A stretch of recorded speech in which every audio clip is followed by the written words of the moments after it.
سنک بابای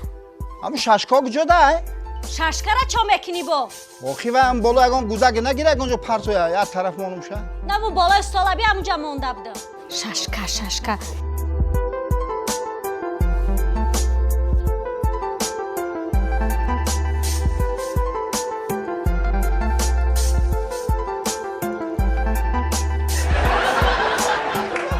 سفرو بخیر کجا رفتستین؟ راو موخی سانتخنیکا بیارم قبرو اساس کنه در دستان چیه؟ ششکا با ششکا میرین با سر سانتخنیکا و بچه ها بیرون داشتگی هم گفتم که هم تیم باید بازی کنم دین هم داده بودین شونا سانتخنیکا آورده بودین اوامون اساس کرده بود که هم خیلی میبرین میتین شونا زنک دین سانتخنیک گفت که اکا من کار دارم پگه به کارتر میشم بعد میبیام دینا کار داشت پرر کار داشت هیچ گپ نه خودتون بودین همو اویا بر ساز کنین اخی بیزو یک هفته او رفته است من سانتخنیکم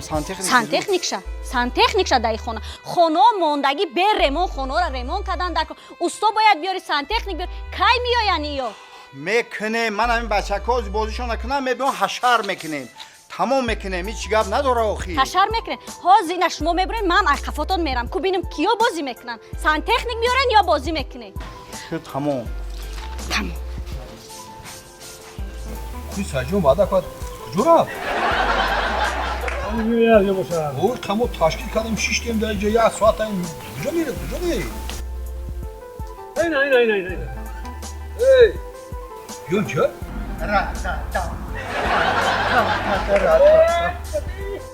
خیلی اکا بازی هر چی کپتسیو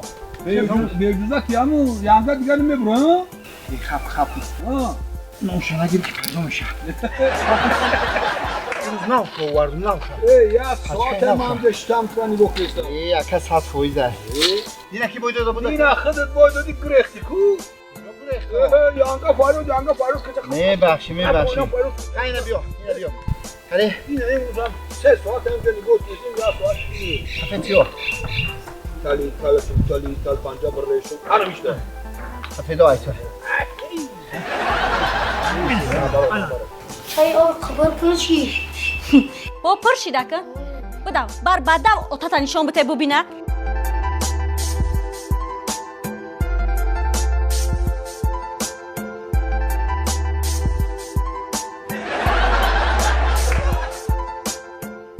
برو تو اکی اسمو همین سویا میبینیم همین دینا همین باید گرفت ها او خرجت کافی کانیدال سکشی دیگه من رو صاف کنم هم قبروی اوی خونه کفیده سای باز بچه هم میرم باز میره و چطور گوکی سانتخنیک آورده سای چی بچه کن اویلاش بخ هم دیمونات کردن سرا بچه بیو یک کم در بوجی کنیم بکنیم بیو رفت انا او خبر کافی دا آجا پریوشی ای کارتا بدو تز برادر تا نشون بده بده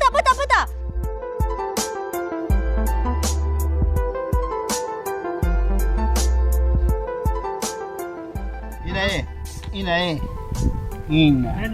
خیلی بردار ها خبری او کافی خبری او کارم آجا تاچی ساتر بیو این بچه هم اگه چو انا مخم چه نمو چه تکنه زنبورا همجه زنم مخم کنم تو همه بیون آدم خبر کبیرم مش خبر کرد؟ شما بیون شما بیور کنی؟ اکا اینا همه گون خود بازی کردن نمیتونی خب علی اوپس علی جنگله این اکا همین چی من نفهمیدم کی نفهمیدی اکا این مصطفی خبری او ده چی داخل داره اکا ما مشقفه که برای مشقفی مونده بودیم لیکن نمیدونم اخی برای چی داخل داره ما هم نفهمیدیم من به فکر بچه من با قطعه هم اوچه جگه فوکس کنیم ولی بیارم بفهمیم چی گفت او چای کافخانی مشکاپی موهی زده چی؟ موهی ای بدو دادا تا نشون بده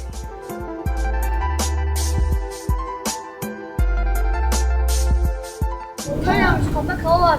مشقفه که آوردی بچه هم مشکاپه موهی زده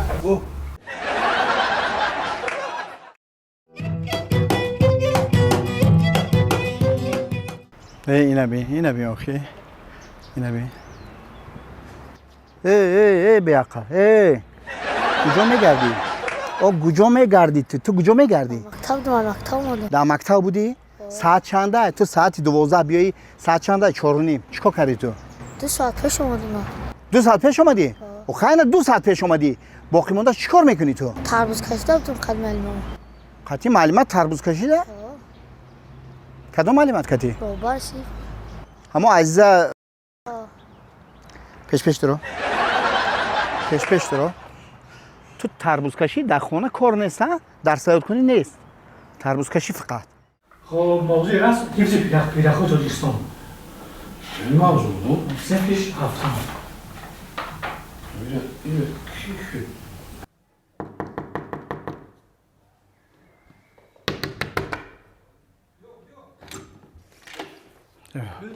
السلام علیکم معلم نازی سوزی ها شغل بابا ها السلام علیکم یو شما نازی اکن سوزین تیجی سوزی تیجی اینا این پسری من بیلال جان معلم شما وای معلمه کی بود نام عزیزه فیضلی دارین هست همون رو فراد کنین من تینجی روز نشون میدم شما ده کاری فراد کن تیجی باشه فراد کن فراد سیستا شما نازنین معلم روشن من آرامم ما فرزند با کدام روز کلام میکنیم فرزند برای با کدام روز مکتب روان میکنیم برای خواندن برای خواندن یعنی که باید علم آموزن همه خیلی هست یا اینکه روان کدمن بودرینگ چینن پمیدور چینن تربوز چینن همه خیلی نه خیلی در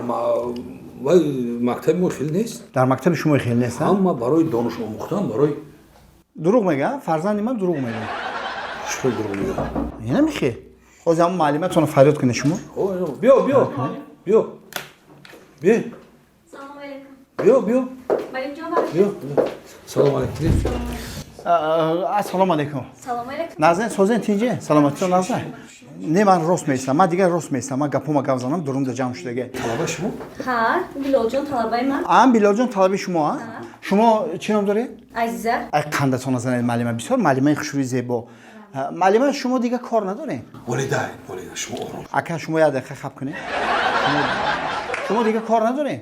نفهمیدم برای چی خیلی نفهمیدین ما همه گودک کلان کردیم من یک تا پسر دارم باقی مونده همش دختره همیره همه آچش یک پیاله چای قربایی او اسم بسته نمیگه که گیر اسمون شما چی را کار میفرمایید بخشش نفهمیدم چی کار بیلال جان نفهمیدم چی کارو این دیگه کار ندارین شما این گودک میبرین تربوز میکشه آخه والدین محترم صنف همه تربوز کشیدن قند فضا معلمه احسن شما اگه پلانتاسیون تربوز دارید معلمه میبخشید والدین محترم بخشیدم ما تربوز در آلبوم کشیدیم رسمی تربوز کشیدیم راست کشیدیم تربوز کشیدن طلبه ها نمیگوی تربوز کشیدیم میبخشید